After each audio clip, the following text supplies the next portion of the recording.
সকলকে নমস্কাৰ আৰু মই আছোঁ এতিয়া মোৰ জোনালী সেন্দুৰীয়ালিৰ নতুন ষ্টুডিঅ' ZG মিউজিক ষ্টুডিঅ' আৰু আপোনালোকে দেখিছে চাৰিওফালে অকল গছ, ইয়াত বিভিন্ন ধৰণৰ গছ। মই ষ্টুডিঅ'টো বনোৱাৰ আগতে গছবিলাক লগাই লৈছোঁ আৰু এই গোটেই বছৰটো আমি ঘৰৰ ফল মূল খাইছোঁ, চব্জি খাইছোঁ ষ্টুডিঅ'ৰ, আৰু এটা সম্পূৰ্ণ গ্ৰীণ পৰিৱেশ। ঘৰটো মই গ্ৰীণ ৰাখিছোঁ সেইকাৰণে যিমান পাৰি ষ্টুডিঅ'টো।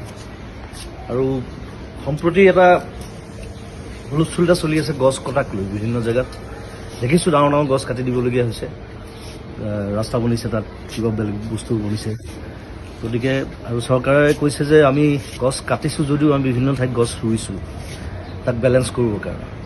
কিন্তু এতিয়া কিছুমান জেগা আছে, যেনে ৰিচেণ্টলি যিটো হুলস্থুল চলি আছে দীঘলী পুখুৰীৰ সেই পুৰণা গছখিনিক লৈ পেলাই। এতিয়া সেই গছখিনি হৈছে গোটেই দীঘলী পুখুৰীটোৰ সৌন্দৰ্য। এতিয়া সেইখিনি গছ কাটি যদি বেলেগ জেগাত গছ ৰুৱেও সেই দীঘলী পুখুৰীৰ সৌন্দৰ্যটো ঘূৰি আহিবনে, সেইটো এটা ডাঙৰ প্ৰশ্ন। ৰিচেণ্টলি দেখিলোঁ আগৰতলাত পুৰণা গছ নাকাটিবৰ কাৰণে ফ্লাইঅভাৰৰ পেটাৰ্ণ সলনি কৰা হৈছে।